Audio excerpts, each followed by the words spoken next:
السلام عليكم، نتمنى تكونوا بخير وعلى خير ومرحبا بكم معايا في فيديو جديد. اليوم كما شفتوا غادي نقدم لكم الرغيفه المكناسيه معمره باللوز. كما تشوفوا تجي زوينه ولذيذه وهشيشه من الداخل ومجعبه.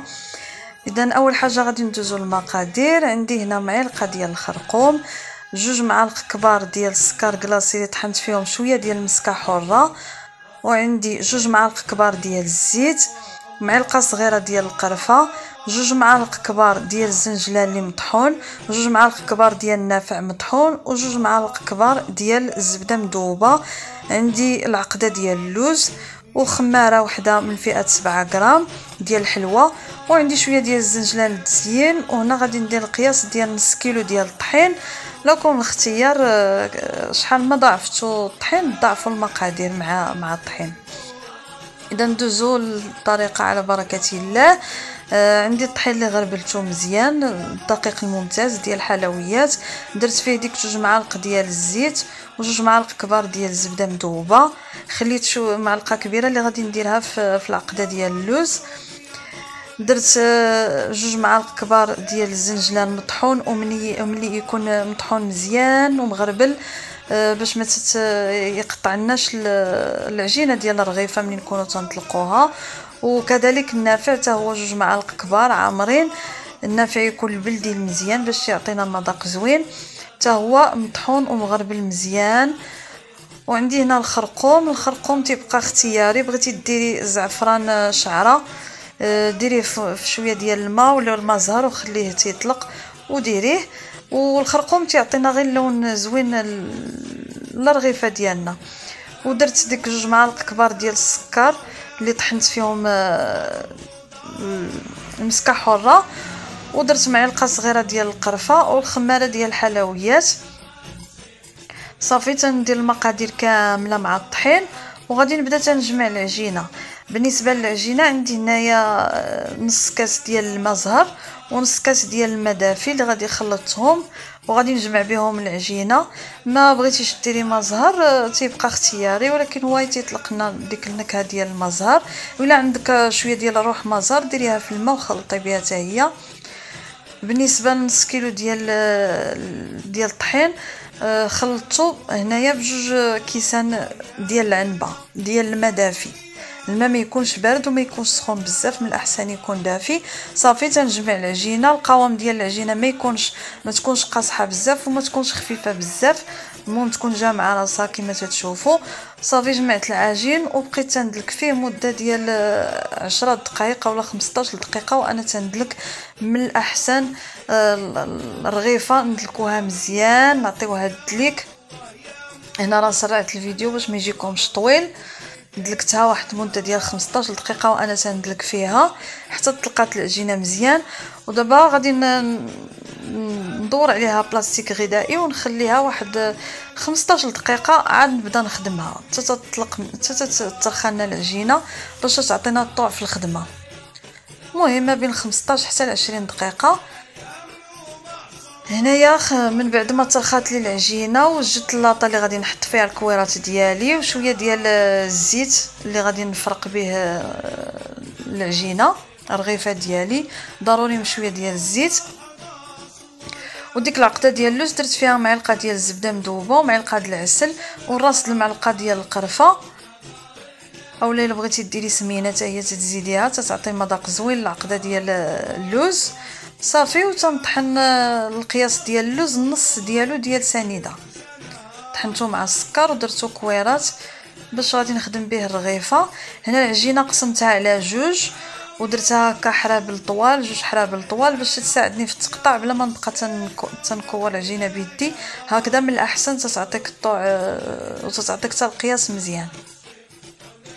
تيجيو الرغيفات ديالنا الكويرات ديالنا مقادين. صافي وغادي نبدا نقطع القياس اللي بغيتيها كبيره قطعي كويرات كبار، بغيتيها صغيره متوسطه على حسب القياس اللي بغيتي. انا هنا غادي نديرها شويه صغيره ماشي صغيره بزاف ولكن شويه صغيره من الاحسن تعجبني في هذا القياس هذا. صافي وغادي نبدا تنشكل دوك الكويرات ديالي. وغادي ندهن اللاطه ديالي اللي غادي نحط فيها الكويرات بالزيت ونغطيهم بلاستيك غذائي باش ما تتنشفناش العجينه وما تديرناش ديك القشره من الفوق، وعاد نبداو نخدموها. هنا دهنت اللاطه بالزيت باش ما يلصقوناش ما تلصقناش العجينه صافي، وغنستف فيها الكويرات وعاد نبدا تنطوي الرغيفه ديالي. اذا هنا بديت تنطوي الرغيفه، انا غادي نوريها لكم بالتفاصيل كيفاش تنطويها. هنا كنت بديت وكل رغيفه طويتها تنردها للاطه وتنغطيها بالبلاستيك غذائي حتى تنكملها كامله بالطوي، عاد غادي نبدا نقلي. اذا هنا تنشد كويره بكويره وتنطلقها مزيان، نحاول نرققها مزيان حتى تيبان لنا سطح العمل من العجينه. من الاحسن باش تجينا رقيقه ومجعبه من الداخل.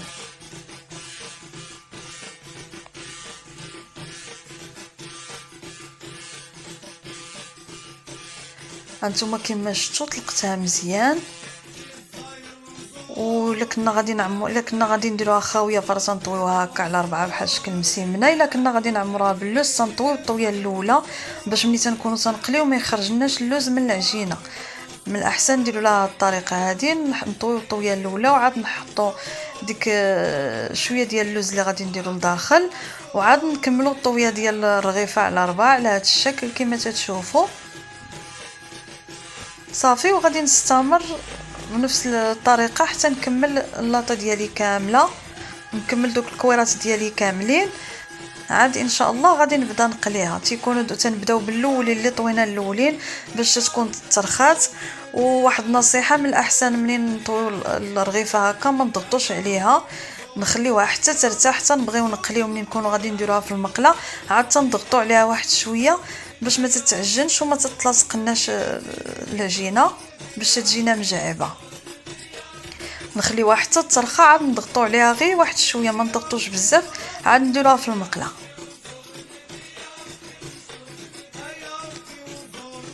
هانتوما شفتوا الطريقه كيفاش تنرققها مزيان. من الاحسن تكون رقيقه ما تكونش العجينه غليظه.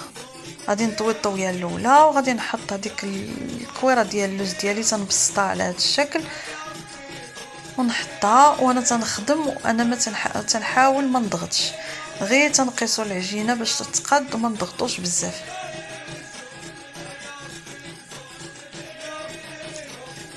هاد القياس الصغيره شويه خصو شويه ديال الصبر لان تياخذ شويه الوقت. الا بغيتي تربحي الوقت راه تديريها كبيره شويه تيجيو رغيفات كبار. اذا هنا ساليت الطوي ديال العجينه ديالي، درت الزيت سخن، تكون الزيت سخونه مزيان وتكون شويه المقله عامره بالزيت باش ما تكونش زيت قليله صافي. وغادي نبداو نضغطوا عليها شويه بهذا الشكل، ما نضغطوش بزاف. هانتوما شفتوا غير تنقيسها باش تبسطنا شويه صافي. وغادي نديرو الزيت سخونه وتنوجدوا العسل ديالنا اللي يكون بارد تنديروها في العسل بارد. من الاحسن يكون بارد وما يكونش جاري، يكون قاصح شويه. ونوجدوا شي كسكاس اولا شبيكه فين غادي نقطروها من العسل من نساليو.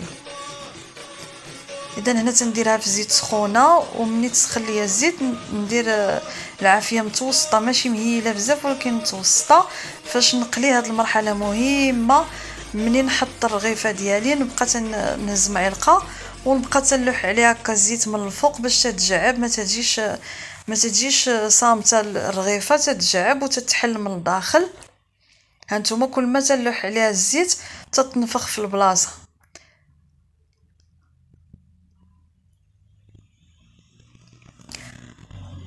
هذه اللي نسيت ما قلت لكمش، قبل ما تنديروها في الزيت ملي تنضغطوا عليها تنتقبوها شويه بالابره اللي تكون معقمه اولا جديده، اولا الا بغيتو تستعملوا حتى فرشيطه تقبوها 2 مرات بالفرشيطه من الاحسن. عاد ديروها في المقله صافي. ملي تتحمر ليا على جوايه بجوج تنطفيها في العسل على هذا الشكل ونخليها تشرب العسل شي شويه. ما تنخليوهاش بزاف باش ما تشربناش العسل بزاف، واحد شويه على ما تنديروا القليه الثانيه وتنهزوا القليه الاولى نحطوها في الشبيكه هكا باش تتصفى من العسل.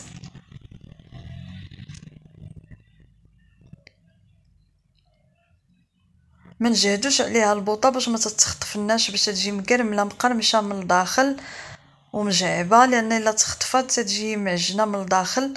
من الاحسن نديروا لها عافيه مهيله ونخليوها تطيب على خاطرها من جوج جهات. وهذا هو الشكل النهائي ديال الرغيفه ديالي.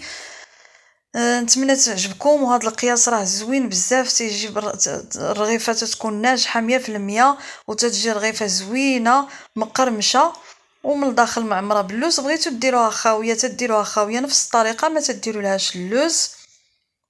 هذا هو الشكل النهائي ديالها. تنزينها بشويه الزنجلان من الفوق، اولا الا بغيتو تحمروا شويه ديال اللوز ايفيلي حتى هو تزينوا به حتى هي تجي زوينه. وهي من الداخل غادي نحل لكم وحده باش تشوفوها. هانتوما كي تجي من الداخل. نتمنى يعجبكم الفيديو. الى اللقاء، الى فيديو